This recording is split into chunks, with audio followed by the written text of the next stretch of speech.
Capítulo 4. Ola estaba sentada en la cama con expresión de desaliento en el rostro. El camarero le comunicó que el lobo de mar atracaría en Plymouth esa noche ya muy tarde o a la madrugada, dependiendo del viento y las corrientes marinas. En las últimas 12 horas solo había pensado en cómo escapar del marqués e impedirle que la regresara de forma ignominiosa al lado de su madrastra.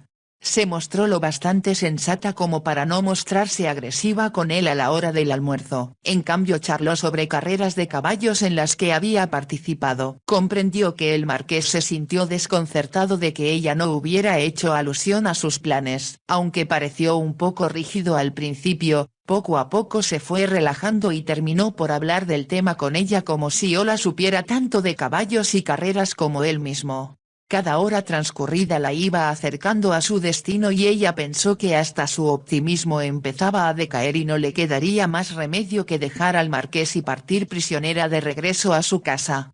Llamaron a la puerta y Ola se estremeció. «Adelante», exclamó ella y el camarero que la atendía siempre abrió la puerta. «Perdone señorita», dijo. «¿Por casualidad tiene usted un poco de láudano? Al capitán le duele tanto una muela que no resiste estar siquiera sobre cubierta». «Oh, cuánto lo siento», repuso la joven. «Me gustaría poder ayudarlo pero yo nunca tomo láudano». El camarero sonrió. «Tiene poca edad para hacerlo si me permite decirlo, pero pensamos que tal vez por casualidad pudiera tenerlo». El capitán está gimiendo en su catre como alma en pena. Ola no pudo menos que sonreír. Enseguida recomendó: «Dígale que humedezca un poco de algodón en alguna bebida fuerte. El brandy es lo mejor, aunque tal vez el ron serviría también. Debe cubrir con él la pieza que le duele y dentro de ella si es posible. Recuerdo que mi padre hizo eso en una ocasión». «Diré al capitán lo que usted me ha dicho señorita», contestó el camarero. «Le va a quedar muy reconocido». Cerró la puerta del camarote y Ola lanzó entonces una leve exclamación. Recordó de pronto que era posible que trajera láudano después de todo. Cuando salió del convento muchas de sus amigas le habían hecho regalos de despedida. Entre ellos tenía un estuche tipo chino de laca para guardar frascos de perfumes fabricado en la época de Luis XIV. Era una cajita muy atractiva y cuando la abrió encontró que contenía 3 frascos de forma triangular que se amoldaban uno al otro hasta formar un todo. Cada uno tenía tapones de laca y su cristal estaba grabado con flores. Yvonne, la muchacha que se lo había regalado, le dijo: «Puse en un frasco el perfume más exótico que pude encontrar, agua de Colonia en el segundo, y dejé vacío el tercero para que tú lo llenes a tu gusto». Ola nunca había usado los frascos, pero debido a que era tan bello el estuche permaneció sobre su tocador y cuando estaba empacando sus cosas pensó que tal vez pudiera visitar a su amiga Yvonne cuando estuviera en Francia, así que lo guardó en el fondo de su baúl.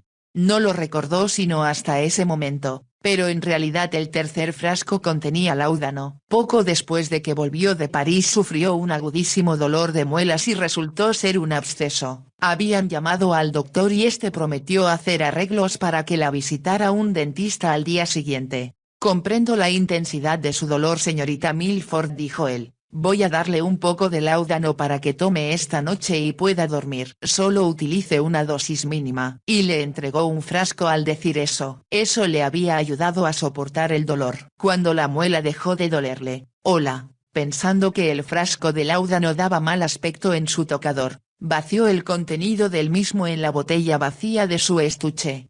«¡Qué tonta soy!», exclamó en voz alta. «Por supuesto que puedo ayudar al capitán». Abrió su baúl que ya tenía empacado pensando que si no lo hacía el marqués iba a ser informado al respecto y él lo consideraría un acto deliberado de desafío. En un rincón del baúl encontró, como esperaba, el estuche de laca envuelto entre algodones para protegerlo. Lo sacó y se puso de pie para llamar al camarero y que pudiera llevar el láudano al capitán. Aún mientras su mano se dirigía a la puerta se detuvo. Se le ocurrió una idea tan fantástica que por un momento la juzgó imposible de realizar. Sin embargo, fascinada por ella se sentó en la cama para meditarla. Con un vestido muy atractivo y debido a que hacía frío una capa de piel sobre los hombros, Ola esperaba en el salón cuando el marqués entró a cenar. Todas las noches sin importar las inclemencias del tiempo el marqués se ponía su traje de etiqueta. A Ola le pareció tan elegante como si estuviera a punto de asistir a una fiesta en Londres y no fuera a cenar a solas con ella. Buenas noches Ola saludó cortés, creo que el viento está disminuyendo un poco. El lobo de mar navega con más suavidad que el día de ayer. Ya me di cuenta de eso sonrió Ola. Pero tengo los codos amoratados por estarme sosteniendo con ellos en los muros de mi camarote. Debía haberse quedado en la cama, exclamó el marqués sin pensar. Eso habría sido declararme derrotada, y eso es algo inaceptable para mí. Él le dirigió una mirada penetrante como si pensara que ella se estaba refiriendo a otras cosas ajenas al movimiento del mar. Ola desvió con rapidez la conversación hacia el tema que deseaba discutir con él. Encontré en su librero un volumen de Hansard dijo. Veo que pronunció un discurso en la Cámara de los Lores respecto al empleo de niños pequeños en fábricas y minas de carbón. ¿Lo leyó usted?, preguntó sorprendido el marqués. Quisiera haber podido escucharlo. Es algo respecto a lo cual tengo sentimientos muy definidos como creo que le sucede a todas las mujeres. Se le ocurrió al marqués que ninguna de sus conocidas había mostrado el menor grado de interés ni en los discursos de él ni en los niños de 4 y 5 años a los que hicieran trabajar, algunas veces hasta 12 horas diarias, y a los que apaleaban si se dormían. Por un momento pensó que Ola solo estaba tratando de adularlo para después rogarle que no la enviara de regreso con su madrastra. Para sorpresa suya se dio cuenta de que no solo hablaba con indiscutible sinceridad, sino también era evidente que había leído muchos de los informes publicados en los periódicos, además de los discursos pronunciados en el Parlamento. Discutieron sobre lo bueno y lo malo de emplear la mano de obra infantil y qué compensación podría darse a los patrones si era prohibida. El marqués se encontró hablando de forma muy elocuente de lo que intentaba decir en la Cámara de los Lores en el futuro. Observó que Ola estaba interesada también en las llamadas leyes de reforma. Es verdad que el rey escribió en un papel, considero el rompimiento como equivalente a la revolución. ¿Quién le dijo eso?, preguntó el marqués. Lo leí en alguna parte, pero no puedo creer que el rey por decrépito que sea considere innecesarias algunas reformas. El problema es que tiene una arraigada antipatía hacia las elecciones. Con dificultad decidió disolver el Parlamento. Además en realidad es un simple marinero a quien se le hace imposible entender todas las complejidades de las nuevas leyes. Yo siempre he pensado opinó Ola, que no tiene el cerebro brillante de su hermano, el difunto rey Jorge IV. Es verdad reconoció el marqués, pero aunque siento profundo cariño por su majestad no olvido lo que sobre él escribió Greville, no es más que un caballero feo, vulgar y hospitalario que abre sus puertas a todo el mundo, rodeado por una reina espantosa y una corte de bastardos. Al decir eso comprendió con quién estaba hablando y se apresuró a añadir. Le ruego me disculpe. No por favor, no me pida disculpa respondió Ola. Me gusta que dialoguen conmigo de igual a igual y no me consideren una muchachita tonta sin cerebro en la cabeza. Yo nunca diría tal cosa de usted contestó el marqués. Un camarero despejó la mesa pero dejó una botella de brandy y una de claret frente al marqués. Eran botellas especiales que no se volteaban porque tenían bases muy anchas y eran de cristal cortado muy pesado. Ola las miró por un momento. Enseguida dijo. Como esta es nuestra última cena juntos milord me gustaría mucho proponer un brindis. El marqués enarcó las cejas. Y sintiendo que ella intentaba ser agradable él debía hacer un esfuerzo por mostrarse igual y contestó. Con gusto aceptaré cualquier brindis que sugiera Ola. ¿Quiere beber claret o brandy? Prefiero claret contestó ella. Pero poco por favor. El marqués sirvió a la mitad la copa que había frente a ella y después llenó la suya. La joven tomó su copa pero al moverse lanzó un leve grito. Mi broche. Tal vez no lo aseguré bien y cayó debajo de la mesa. Al decir eso dejó caer el broche de diamantes que tenía en la mano. La joya rodó por la falda de su vestido. ¡Qué tonta soy! No debí habérmelo puesto pero me pareció que se veía hermoso con este vestido. Yo se lo recogeré ofreció el marqués, retiró su silla. Miró abajo de la mesa y vio que el broche estaba fuera de su alcance a menos que se pusiera de rodillas. Mientras él hacía esto, Ola se inclinó hacia adelante para vaciar el contenido del pequeño frasco de cristal cortado que llevaba escondido en su pecho en la copa de claret que iba a beber el marqués. Lo vació y volvió a guardar el frasquito en su seno. Cuando el marqués recobró el broche, salió de abajo de la mesa y volvió a sentarse. «Aquí tiene usted», dijo. Al extender el broche hacia Ola agregó: «En verdad es una joya muy bonita». Ola sonrió. Era uno de los broches más pequeños de mi madre. Papá la amaba tanto que le regalaba joyas magníficas en toda ocasión y con cualquier pretexto. «Entonces debe cuidarlas mucho», le advirtió el marqués. «Si vende alguna de ellas, evite que la defrauden». «Eso haré», afirmó Ola aceptando el broche de las manos de él. Lo puso sobre la mesa y levantó su copa. «Por el lobo de mar». Brindó. «Porque encuentre nuevos horizontes y la felicidad». «Un brindis encantador, Ola», exclamó el marqués. Ella comprendió que no esperaba eso. El marqués estaba sorprendido no solo de sus palabras sino de la sinceridad con la cual las había dicho. Ola sonrió y la sonrisa pareció iluminar su rostro. «Bebamos hasta la última gota», dijo llevándose la copa a los labios. Debido a que él estaba dispuesto a seguirle la corriente, el marqués bebió todo el contenido de su propia copa. Cuando terminó de sorberlo y puso la copa sobre la mesa, tenía fruncido el ceño. «Me pareció que ese vino sabía un poco extraño», empezó a decir. Extendió la mano como si fuera a tomar la botella pero no pudo hacerlo. Se reclinó en el respaldo de su silla como si el esfuerzo representara demasiado para él y después de un segundo cerró los ojos. Ola lo observó con ansiedad. Sabía que le administró una dosis considerable de láudano e ignoraba con qué rapidez actuaría la droga o si tendría tiempo de llamar a un camarero pidiéndole ayuda. Pronto se hizo evidente que eso no iba a suceder. Sin embargo, transcurrió bastante tiempo durante el cual él permaneció sentado con los ojos cerrados antes que su cabeza cayera a un lado y Ola se diera cuenta de que se había dormido. Por fortuna la silla en la que estaba sentado se encontraba clavada al suelo y tenía un alto respaldo curvo contra el cual se mantenía apoyada la cabeza del marqués. Ola comprendió que sería imposible para una persona que se encontrara en la puerta saber si estaba dormido o despierto. Tal como planeara, pues intuía que los camareros debían estar afuera escuchando por si los necesitaban. Ella continuó hablando. Debido a que no se atrevía a imitar la voz del marqués, produjo sonidos roncos con la garganta para hacer creer a los camareros que él estaba hablando en voz más baja que ella.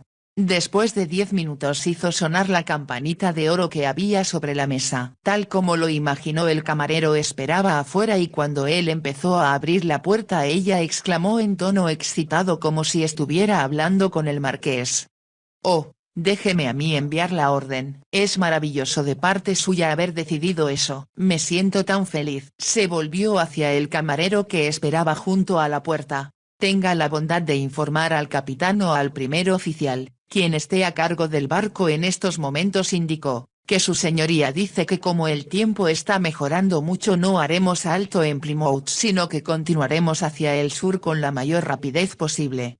Parecía tan feliz con la orden y su placer era tan contagioso que sonrió al terminar de hablar y el camarero no pudo evitar el sonreír también. «Daré ahora mismo la orden al primer oficial, señorita», dijo y salió del salón cerrando la puerta tras él. Ola continuó hablando como lo hiciera antes, bajando la voz para aparentar las respuestas del marqués. Entonces levantó la botella de claret, se alejó de la mesa y vació su contenido detrás del sofá. Como ese mueble estaba también clavado al suelo, el vino derramado no sería descubierto nunca, pues sin duda alguna la madera lo absorbería. Enseguida puso la botella vacía sobre la mesa y continuó hablando. Cerca de una hora más tarde hizo sonar la campana por segunda vez y cuando el camarero acudió al llamado, ella le dijo con voz nerviosa y un poco titubeante: «Su señoría se ha quedado dormido. Creo que tal vez está muy cansado». El camarero se acercó con rapidez a la mesa y Ola observó que miraba hacia la botella vacía antes de decir: «Llamaré a Gibson, señorita. Supongo que usted querrá retirarse a su camarote». Creo que esa es una buena idea, reconoció Ola. Y muchas gracias. Un poco más tarde oyó que el marqués era conducido en brazos hacia el camarote principal ubicado unos metros delante del de ella. Cuando se metió en la cama comprendió con un leve sobresalto que le había ganado la partida al marqués. Cuando despierte será ya demasiado tarde para volver a Plymouth, se dijo. Cerró los ojos decidida a no preocuparse por lo que sucedería cuando despertara el marqués. Por el momento lo único importante era dormirse.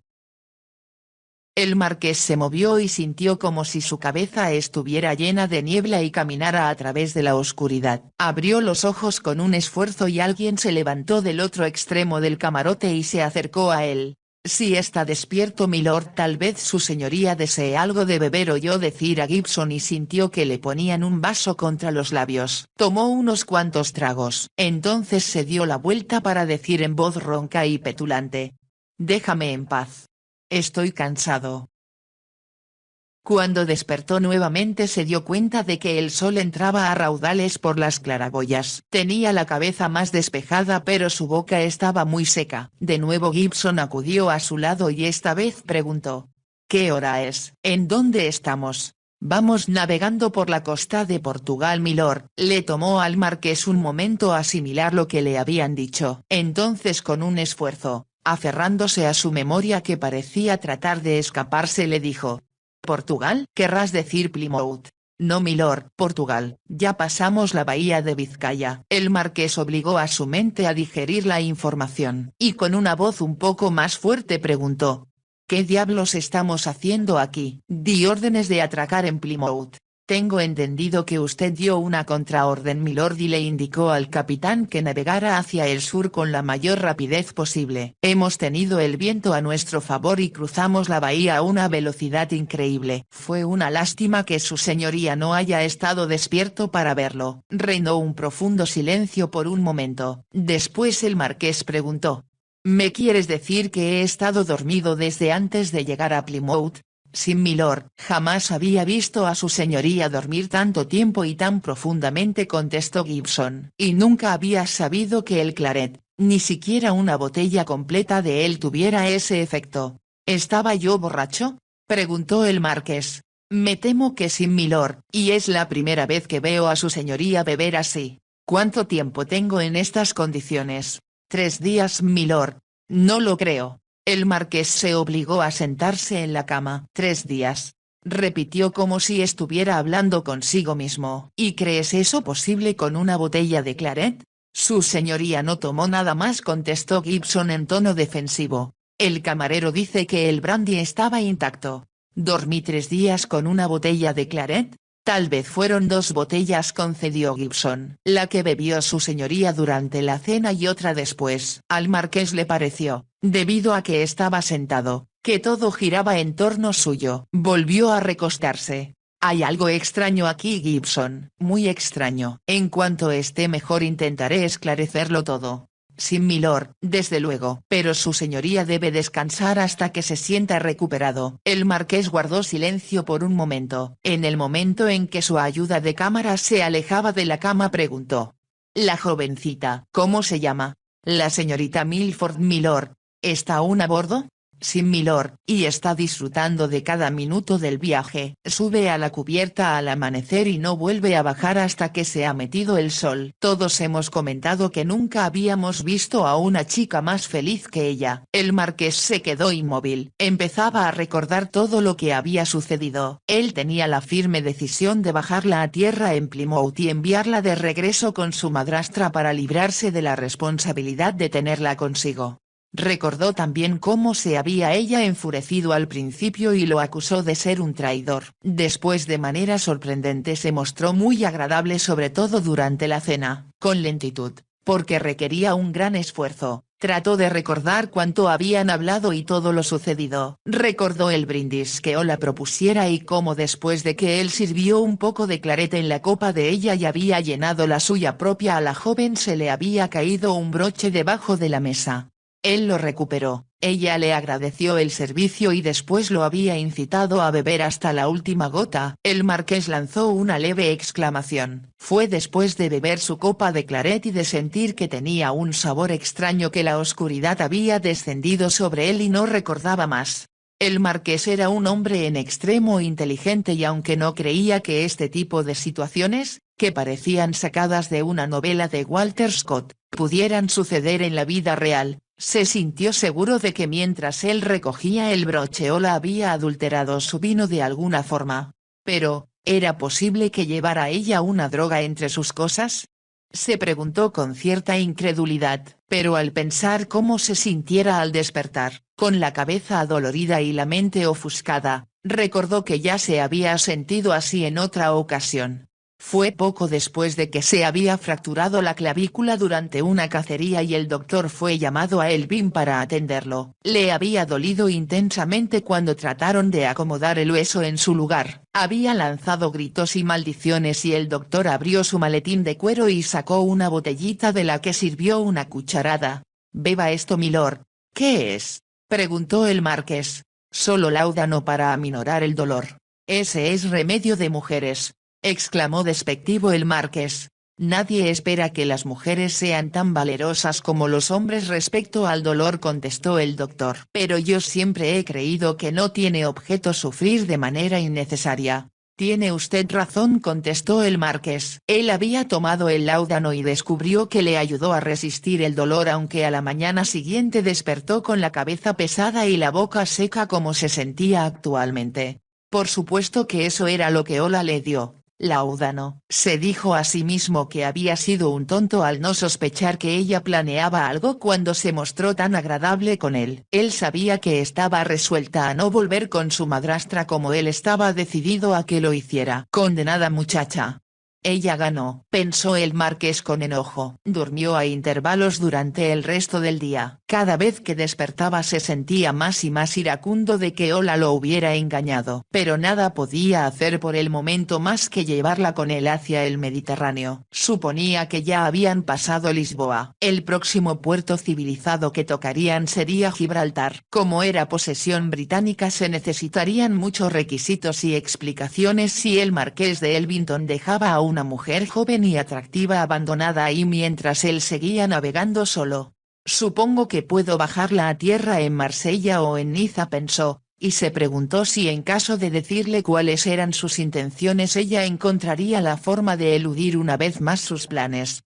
Después de una noche de buen sueño se sintió notablemente recuperado y de mejor humor. Solo seguía furioso contra Ola. Se vistió y subió a la cubierta. Ya no se necesitaba abrigo ni impermeable para hacerlo. El sol era muy tibio y el mar reflejaba el azul del cielo. «Buenos días, milord», saludó el capitán tan pronto como lo vio aparecer. «Espero que su señoría esté mejor de salud». El marqués estuvo a punto de contestar furioso que su salud estaba muy bien pero que había sido drogado sin darse cuenta de ello. Pronto comprendió lo humillante que sería decir una cosa así. Por lo tanto se limitó a comentar: «Siento haberme perdido parte de la travesía, capitán. Gibson me dijo ayer en la mañana que tuvimos tiempo favorable por la bahía de Vizcaya». «Fue fantástico, milord», contestó el capitán. «El viento era exactamente el que necesitábamos. El mar estaba muy tranquilo después de la tormenta y yo siento como si el invierno hubiese terminado ya y nosotros encontráramos la primavera». «Sí, así es», reconoció el marqués aunque pensó que el capitán parecía estarse volviendo romántico. Debido a que el marqués pareció sorprendido el capitán explicó con una sonrisa de disculpa: «Esas no son mis palabras, milord, sino de la señorita Milford. Todos hemos estado pensando que ella parece la primavera misma y de eso no hay la menor duda». El marqués siguió la dirección de la mirada del capitán y vio a Ola, a quien no había percibido antes. Estaba sentada en una parte de la cubierta protegida por un pedazo de superestructura. Se veía, aunque detestó admitirlo, muy primaveral y hermosa. No llevaba sombrero y las luces de su cabello rojo parecían danzar bajo el sol. Sus ojos eran verde oscuro como las olas cuando se estrellaban contra la proa del barco. Su piel era tan blanca que casi deslumbraba los ojos. Cuando ella se dio cuenta de que él la estaba observando, levantó la mano a modo de saludo y la sonrisa de sus labios pareció darle la bienvenida. Él se preguntó cómo se atrevía a mostrarse tan tranquila después de lo que había hecho. Sin embargo, se dijo que ese no era el momento oportuno para las recriminaciones. No se acercó a ella sino que continuó hablando con el capitán. Al ver la velocidad con que se movía su yate se sintió invadido de emoción. Casi contra su voluntad se puso de buen humor. «Hay un leve daño del que me gustaría hablar con usted, milord», observó el capitán después de que el marqués había guardado silencio por un rato. «¿Un daño? No es nada grave, milord, pero durante la tormenta dos de los tanques de agua se soltaron y golpearon uno contra el otro volcando su contenido». «¿Dos?», preguntó el marqués con voz aguda. «Ya han sido reparados, milord, y están como nuevos, pero quedaron vacíos y he estado pensando si milord aceptaría que nos detuviéramos en una bahía que conozco, no muy distante, donde hay un manantial de agua dulce y cristalina».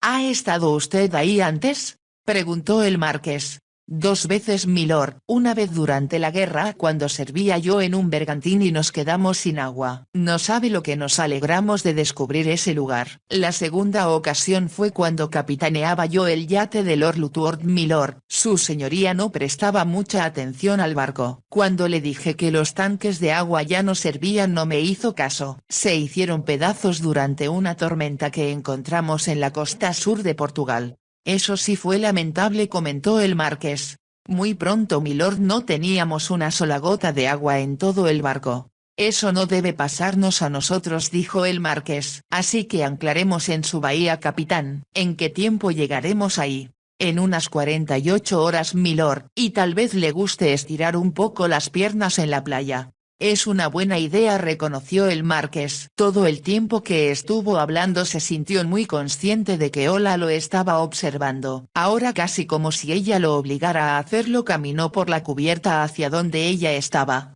«Quiero hablar con usted, Ola», dijo cuando llegó a su lado. Vio cómo se apagaba la luz en los ojos de ella mientras preguntaba en voz baja. «¿Aquí o en el salón, milord?». «En el salón», contestó él y se dirigió hacia la escalerilla sin ayudarla a levantarse. Ella se reunió con él minutos más tarde. Cuando entró en el salón él observó que la expresión de sus ojos era de temor aunque su cabello brillaba como un estandarte de desafío. No esperó a que él hablara sino que cruzó el salón para irse a sentar en el sofá que casi siempre ocupaba diciendo al mismo tiempo: «Lo siento. Lo siento muchísimo. Yo sé que está usted enfadado conmigo». «¿Y cómo esperaba usted que estuviera?», preguntó el marqués. «Tenía yo que salvarme de mi madrastra y era la única forma en que podía hacerlo». «¿Qué me dio usted?». «Láudano». «¿Cuánto?». «Me temo que fue casi una botella». «Bueno, un frasco pequeñito. Pero yo sabía que era una dosis muy fuerte. Podía haberme matado», reprochó el marqués con voz aguda. «No había la menor posibilidad de ello. Sin embargo, durmió muchas horas, y me dio mucho gusto cuando llegamos a la costa de Portugal. Supongo que admite que su conducta es tan censurable e increíble que encuentro difícil expresar mis conceptos respecto a ella. Ya le he dicho que lo lamento, pero era la única forma en que podía yo evitar que me enviara a casa a menos que me arrojara yo por la borda. Y pensé seriamente en hacerlo. Usted no me impresiona con sus actitudes dramáticas. Yo lo sé. Y como he abusado de su hospitalidad estoy dispuesta a irme en cuanto lleguemos al sur de Francia». «Eso es muy bondadoso de parte suya», dijo el marqués en tono sarcástico. «Y supongo que se enfrenta usted a las mismas dificultades de antes. No tiene dinero ni a dónde ir». «Ya se lo dije. Voy a París». «Oh, por Dios santo», exclamó él en tono irritado. «No vamos a discutirlo otra vez. Por el momento será mejor que no hablemos de eso porque si usted insiste voy a sentirme inclinado a darle la azotaina que tiene bien merecida». Ella lanzó una leve exclamación pero no respondió y el marqués continuó diciendo: Es evidente que sería un castigo que nunca le dieron cuando era pequeña. El exceso de libertad a su fértil imaginación solo la ha perjudicado. No habló ya enfadado sino en ese tono amargo y sarcástico que Ola consideraba tan hiriente como si hubiera usado en realidad el látigo con que la estaba amenazando. De pronto mientras pensaba en la respuesta Ola se echó a reír con suavidad. «Fui muy astuta, ¿no le parece?», preguntó. Estaba realmente desesperada pensando en cómo evitar que usted me bajara en Plymouth. El camarero me preguntó si traía laudano conmigo porque al capitán le dolía una muela. ¿Y usted se negó a ayudar al capitán, no es cierto? Me negué porque me había olvidado que lo traía en mi baúl. Lo recordé y de pronto se me ocurrió una manera de evitar que usted me mandara a casa desde Plymouth y de conseguir que me trajera al sur con usted. Vio la expresión acerada en los ojos de él y en un impulso puso la mano en su brazo. «Por favor perdónenme. Sigamos conversando como lo hicimos antes». Fue tan emocionante para mí. Tan diferente de cualquier cosa que hubiera yo hecho antes. Y aunque yo sé que no va a admitirlo usted pareció disfrutar también de nuestras charlas. El marqués miró los ojos verdes, implorantes, y a pesar de su resolución de mantenerse firme y muy disgustado sintió que empezaba a ceder.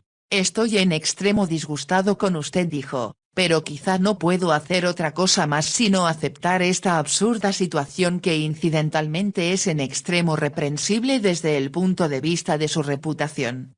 «Yo dejé de preocuparme de mi reputación hace mucho tiempo», contestó Ola. «¿Quién va a saber y a quién le va a importar dónde estoy yo excepto a mi madrastra quien debe tener miedo de que me encuentren porque eso le impedirá disfrutar sola de mi fortuna?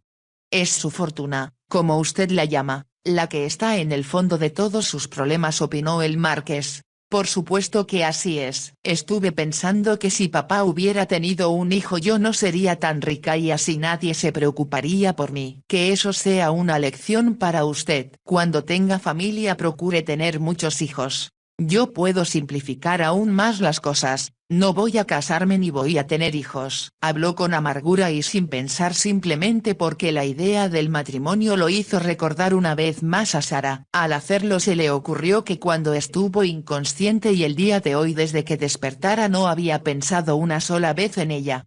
«Yo he decidido también no casarme nunca», comentó Ola. «He sido demasiado dominada por los demás en mi vida. Un marido podría con facilidad ser peor que mi madrastra, peor que Giles y peor que usted. No puede pasar sola el resto de su vida», comentó el marqués. «Tendré amigos», contestó Ola. «Los amigos son más soportables que los parientes y los maridos». «No diga tonterías», exclamó el marqués con brusquedad. «Por supuesto que necesitará casarse y cuanto más pronto lo haga mejor. ¿Y que me ordene mi marido cuánto tenga yo que hacer? Sin duda alguna. Y usted tendrá que obedecerlo». «Me niego de forma rotunda». Entonces sonrió con cierta malicia y agregó, «aunque me atrevo a decir que siempre me ingeniaré para salirme con la mía de un modo o de otro».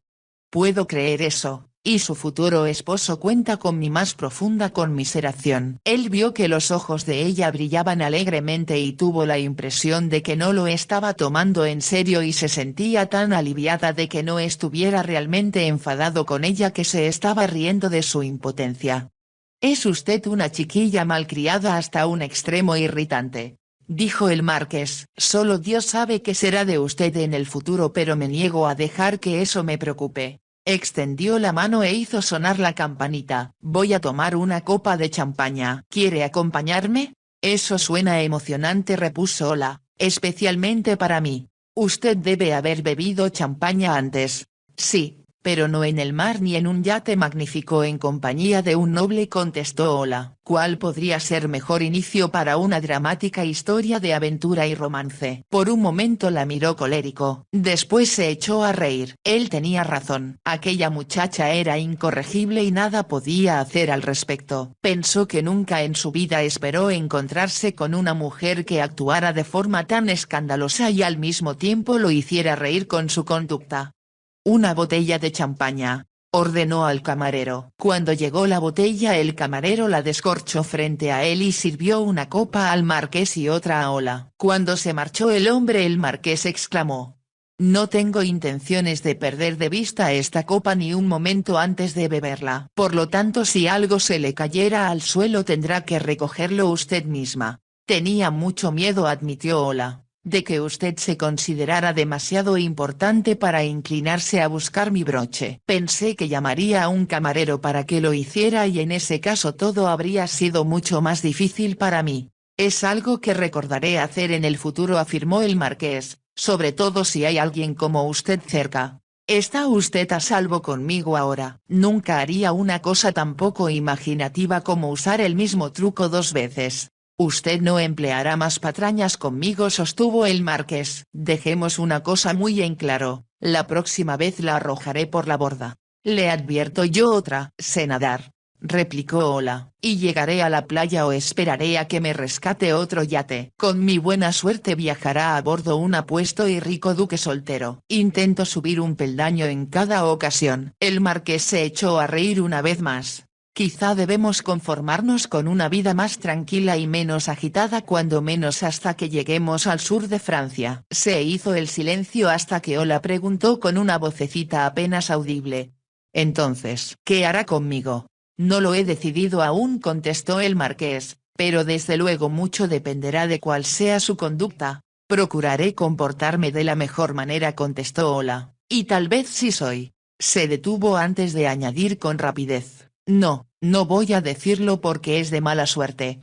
Tiene razón, podría ser de muy mala suerte, reconoció el marqués. Pero debe prometerme que no habrá más trucos y jurarme que no tiene drogas, venenos o armas letales de ningún tipo entre sus pertenencias. Muy bien, se lo prometo, asintió Ola. ¿Y sabe qué he estado haciendo mientras usted dormía? No. He estado leyendo sobre las proyectadas leyes de reforma. Encontré muchos documentos al respecto en un cajón de su escritorio. Ella levantó la mirada hacia él con rapidez y preguntó, «No le importa que los haya leído, ¿verdad?